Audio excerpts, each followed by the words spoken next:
Bien, buenos días. Mi nombre es Víctor Escudero y el título de mi exposición es La identidad entre el cognoscente y lo conocido en el acto de conocer en Santo Tomás de Aquino. Bien, el objetivo de esta exposición será indagar en el significado de la doctrina de Santo Tomás que expresa lo que he dicho en el título, ¿no?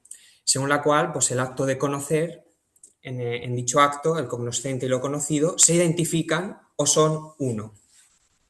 Además, la investigación realizada se ha focalizado en la relación que tiene dicha doctrina con el problema contemporáneo del puente o de la distancia del mundo y la mente.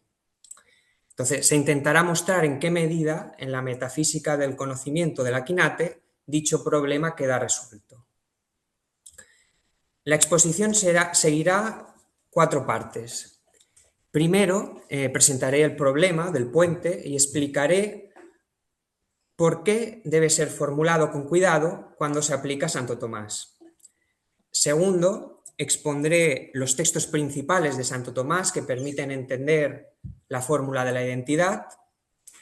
En tercer lugar, explicaré el significado exacto de la identidad entre el entendimiento y lo inteligible.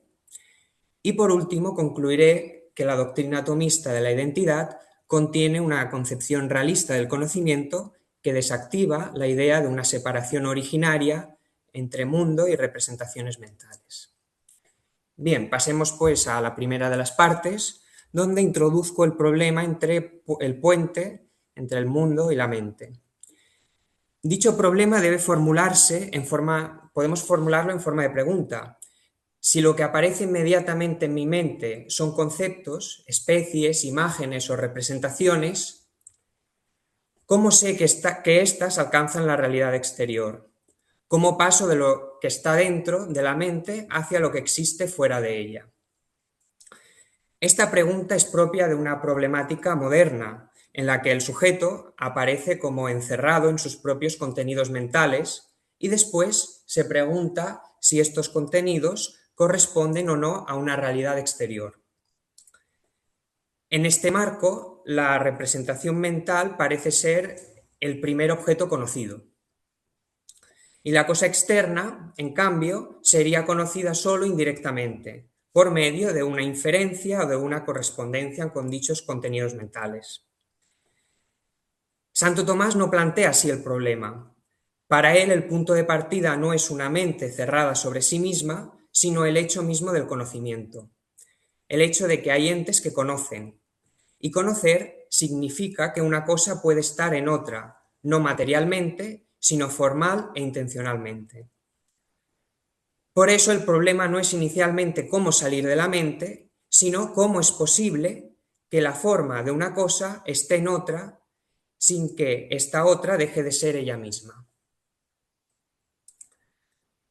Una sustancia material se encuentra limitada por su materia. Es un ente particular y no otro. Pero el cognoscente tiene una cierta amplitud. Puede recibir formas ajenas sin recibir la materia de las cosas. Y en este sentido, conocer es un grado mayor de ser, en el cual puede adquirir el ser de otros. No es simplemente tener una imagen interna, sino poseer formalmente lo otro. El problema del puente aplicado a la filosofía del Akinate debe formularse entonces del siguiente modo. La presencia de las especies en el entendimiento introduce una mediación epistemológica que separa el entendimiento de la cosa, o más bien es el modo como la cosa misma, según su forma, se hace presente en el entendimiento. Y esta será la cuestión central de la exposición. Pasemos pues a la segunda parte, en la que veremos algunos principios relevantes del Akinate que nos permitirán comprender el significado de la doctrina de la identidad. El primero de los principios es que, como es bien sabido, lo conocido está en el cognoscente según el modo del cognoscente. Santo Tomás parte del principio general de que todo lo que está en otro lo está según el modo de ser de ese otro. y lo aplica al modo como lo conocido está en el que conoce, y dice, lo conocido está en el que conoce según su modo de conocer. Esto no significa que el cognoscente transforme la cosa conocida, como si la cosa fuera deformada por la mente. Significa que una misma forma puede existir bajo diversos modos de ser. La forma de la piedra existe naturalmente en la piedra, pero puede existir intencionalmente en el alma. La forma no tiene en ambos casos el mismo modo de existencia, pero sí conserva el mismo contenido formal. Por eso Santo Tomás dice también en el De Veritate, en la cuestión segunda, artículo quinto, en la respuesta a la sexta objeción, dice, la perfección del conocimiento consiste en conocer que la cosa es del modo como es, y no en que el modo de la cosa conocida esté en el cognoscente. Para conocer una piedra, ésta no debe hallarse en el entendimiento según su modo de ser material, sino que debe ser conocida como una realidad material. Y esto no implica un subjetivismo, sino que la cosa debe existir en el cognoscente según el modo de ser cognoscitivo. Bien, el segundo de los principios importantes para la cuestión de la doctrina de la identidad es considerar la inmaterialidad como raíz del conocimiento. Podemos ver este principio como aparece en la Suma Teológica, en la primera parte, la cuestión 14, artículo 1. Allí Santo Tomás explica que la inmaterialidad es la raíz del conocimiento. Dice, la limitación de la forma se debe a la materia. Por eso, y como ya dijimos, las formas, cuanto más inmateriales son, tanto más se acercan a la infinitud. Así pues, queda claro que la inmaterialidad es lo que hace que algo sea cognoscitivo, y según el grado de inmaterialidad, así será el grado de conocimiento. Fin de la cita. Precisamente porque el entendimiento no recibe la materia de la cosa, puede recibir su forma de un modo más universal. Si el entendimiento recibiera la piedra materialmente, se convertiría en esta piedra particular y no conocería la naturaleza de dicha piedra. Al recibir la forma inmaterialmente, puede conocer lo que la cosa es. Y por esto dice Santo Tomás en la Suma contra Gentiles, en la segunda parte, en el capítulo 50, que las formas de las cosas sensibles tienen en el entendimiento un modo de ser más perfecto que en las mismas cosas sensibles, porque son más simples y se extienden a más cosas. Así, mediante la sola forma del hombre, el entendimiento conoce todos los hombres. Fin de la cita. Por lo tanto, la inmaterialidad es la condición de posibilidad de que el mundo sea conocido según su forma. El tercero de los principios es, según el cual el conocimiento se produce por una semejanza, una similitud. Santo Tomás afirma en su comentario al De Anima que dice, pero todo conocimiento se realiza en cuanto que lo conocido está de algún modo en el cognoscente, a saber según una semejanza, pues el cognoscente en acto es lo mismo que lo conocido en acto. Lo conocido debe estar en el cognoscente, pues si nada de la cosa conocida estuviera en el cognoscente, no habría conocimiento de dicha cosa. Ahora bien, como se ha dicho, no es la piedra misma la que está en el alma, sino su forma, una semejanza suya. En Santo Tomás, el término de similitudo, referido al conocimiento, no debe entenderse como un mero parecido externo, sino como una conveniencia formal. La especie inteligible es semejanza de la cosa porque participa de su ser, y por eso puede ser principio de conocimiento de la cosa. En De Veritate, en la cuestión octava, artículo 8, dice Santo Tomás que la semejanza entre dos cosas se da por una conveniencia en la forma y que esta conveniencia exige una relación causal.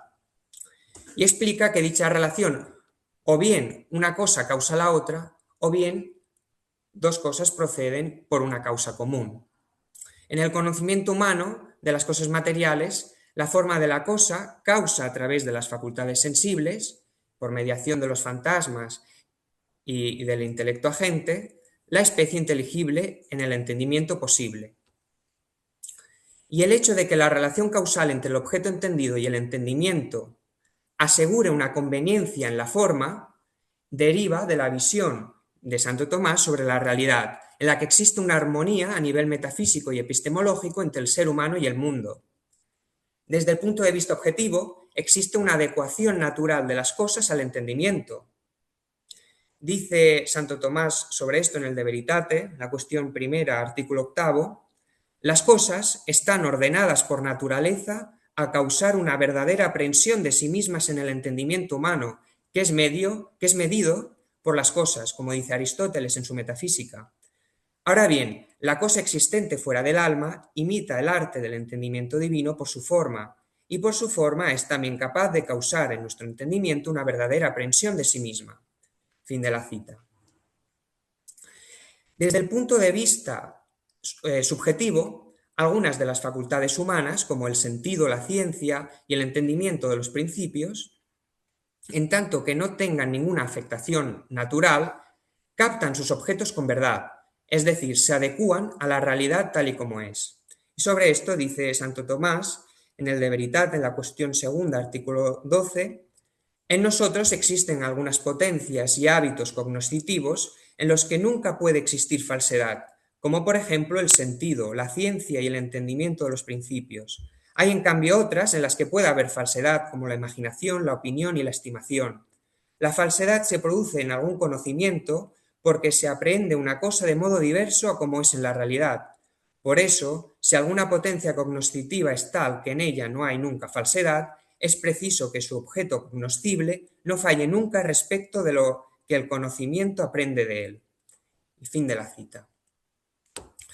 Este punto es muy importante para el realismo tomista, el de la armonía entre el cognoscente y la realidad. La especie inteligible tiene ser en el cognoscente, pero su determinación procede de lo conocido. Pasamos al cuarto principio importante para la doctrina de la identidad, que es el hecho de que las especies inteligibles son aquello por lo que conocemos, dice id quo, pero no aquello que se conoce, id quod. Encontramos este principio en la Suma Teológica, en la primera parte, cuestión 85, artículo segundo. La pregunta que se plantea Santo Tomás es si las especies inteligibles, abstraídas de los fantasmas, son aquello que nuestro entendimiento entiende. Y responde negativamente. Dice, la especie inteligible se relaciona con el entendimiento como aquello por lo que el entendimiento entiende. Entonces, la especie no es aquello que se entiende, sino aquello por lo que se entiende. Y este punto es central. Si la especie inteligible fuera lo primero conocido, entonces el objeto inmediato del conocimiento sería una realidad mental. Pero Santo Tomás sostiene que el objeto conocido es la cosa misma, o la naturaleza de la cosa, no la especie mediante la cual conocemos. Por lo tanto, la identidad entre el entendimiento y lo entendido no convierte la especie en objeto de conocimiento. Al contrario, la fórmula de la identidad presupone que el entendimiento se actualiza por la semejanza de la cosa y por ello conoce la cosa misma. Aquí se ve muy bien por qué la doctrina tomista no es representacionalista en sentido fuerte. Lo que se conoce no es una representación interna, sino la cosa mediante su semejanza. Pero tampoco es representacionalista en un sentido débil. Al menos si por representación se entiende un intermediario epistemológico, que debe ser conocido para alcanzar la cosa. Y esto se debe a que la especie media causal y formalmente, pero no como un objeto previamente conocido. Algunos intérpretes contemporáneos han atribuido a Santo Tomás esta segunda postura, la del representacionalismo débil, y alguno de ellos es, por ejemplo, Robert Pasnau. Sin embargo, creemos que en este punto el autor no acierta a interpretar correctamente al Aquinate. Bien, tras presentar los distintos principios importantes para entender la doctrina de la identidad, pasemos a la tercera parte de la exposición, en la que intentaremos mostrar cuál es el significado de esta identidad entre el entendimiento y lo entendido. Cuando Santo Tomás dice que el entendimiento en acto es lo inteligible en acto, debe distinguirse entre la potencia y el acto. Antes del conocimiento, el entendimiento posible se encuentra en potencia respecto de las formas inteligibles. Puede llegar a ser todas las cosas, pero todavía no lo es en acto. A su vez, las formas de las cosas materiales son inteligibles en potencia, porque existen en la materia y bajo condiciones individuantes. Por ejemplo, la forma de hombre existe tanto en Sócrates como en Platón, pero materialmente individuada. En cuanto tal, no es inteligible en acto para nuestro entendimiento. Para que haya intelección debe producirse una actualización. El intelecto agente abstrae las especies inteligibles a partir de los fantasmas, y esta especie inteligible informa al entendimiento posible. Cuando el entendimiento posible es informado por la especie, se hace entendimiento en acto. En el compendio de teología, en el capítulo 83, dice Santo Tomás: cuando el entendimiento tiene en acto completo las especies inteligibles, se llama entendimiento en acto. Así entiende en acto las cosas cuando la especie de la cosa se ha hecho forma del entendimiento posible. El entendimiento en acto no se encuentra en acto por sí solo. Está en acto cuando la especie de la cosa se ha hecho forma suya. Por tanto, el entendimiento en acto y lo inteligible en acto no son dos actos separados. El acto del entendimiento consiste precisamente en estar actualizado por la especie inteligible. Ahora bien, debe evitarse aquí un malentendido.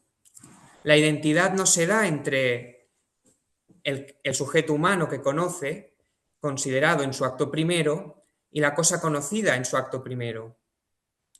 Cuando se entiende una piedra, yo no soy sustancialmente la piedra.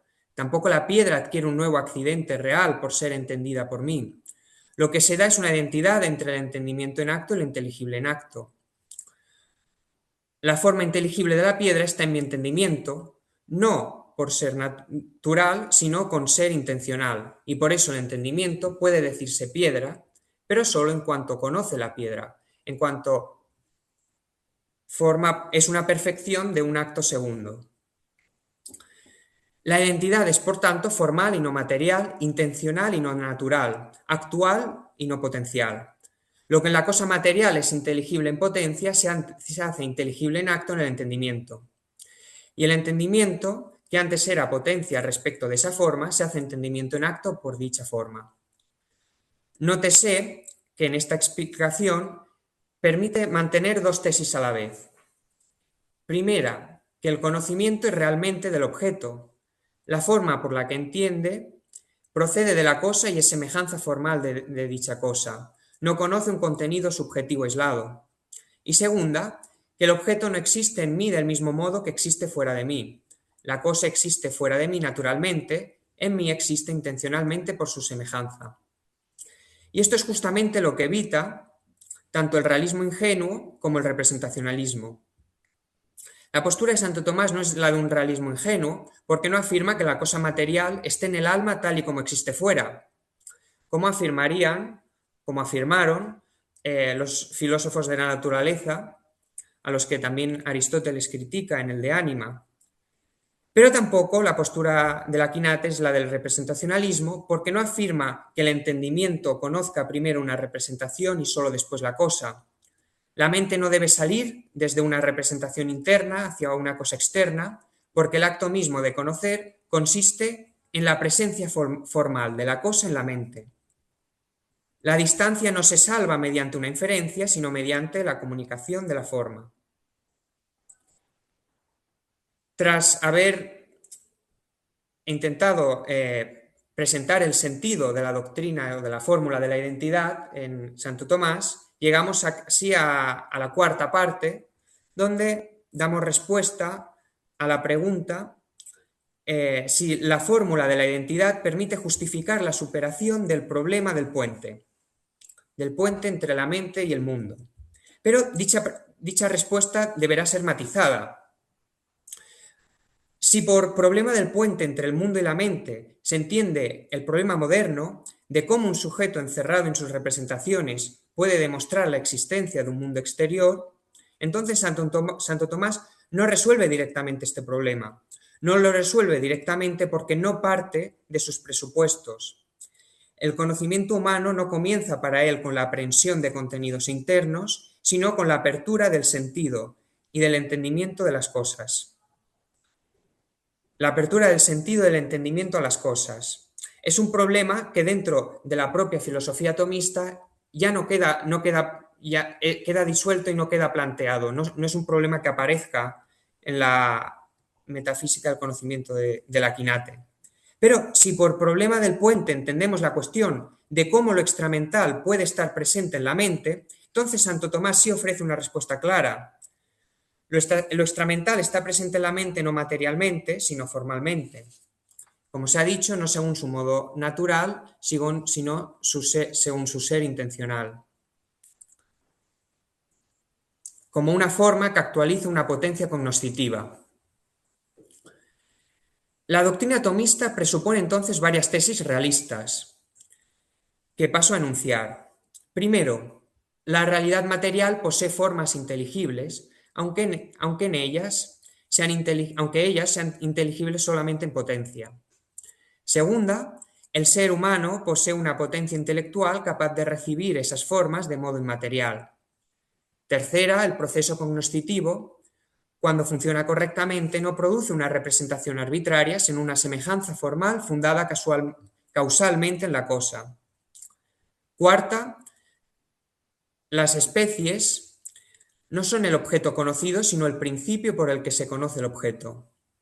Y quinta, el conocimiento culmina en una identidad formal entre el entendimiento en acto y lo inteligible en acto.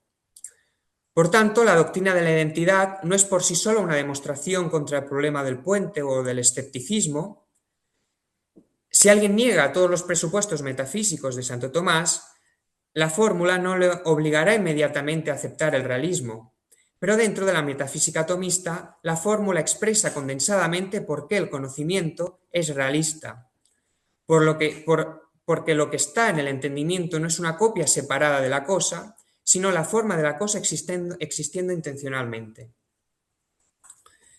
Y esto permite precisar la diferencia entre tres posiciones que son las que ya se han nombrado anteriormente. El realismo ingenuo diría que conocemos la cosa tal y como existe materialmente fuera del alma. El representacionalismo diría que conocemos directamente una representación externa y solo indirectamente la cosa. Santo Tomás no sostiene ninguna de estas. El realismo tomista dice que conocemos la cosa misma mediante su semejanza formal, recibida inmaterialmente en el entendimiento. La mediación existe, pero no es una mediación epistemológica que sustituya al objeto. Es una mediación formal que hace posible la presencia del objeto. La conclusión general, por tanto, es la siguiente. Santo Tomás no utiliza la doctrina de la identidad para cruzar un puente entre una mente encerrada y un mundo externo, dudoso. Más bien, su teoría del conocimiento impide que ese puente sea necesario en primer lugar. El cognoscente está abierto a la realidad porque puede recibir inmaterialmente las formas de las cosas. Por eso, conocer no es contemplar una representación interna, sino llegar a ser formal e intencionalmente lo conocido. En este sentido, la fórmula de la identidad expresa el núcleo del realismo tomista. En el acto de conocer, el entendimiento y lo entendido son uno porque la forma de la cosa conocida actualiza el entendimiento. No son uno según el ser natural, pero sí según el acto cognoscitivo. Y esta unidad es precisamente lo que permite afirmar que el conocimiento humano, cuando se realiza propiamente, no queda encerrado en la mente, sino que alcanza la realidad misma bajo dicho modo inmaterial e inteligible en que la realidad puede estar presente en el alma. Bien, hasta aquí la exposición sobre la doctrina de la identidad en el acto de conocimiento de Santo Tomás. Muchas gracias por su atención.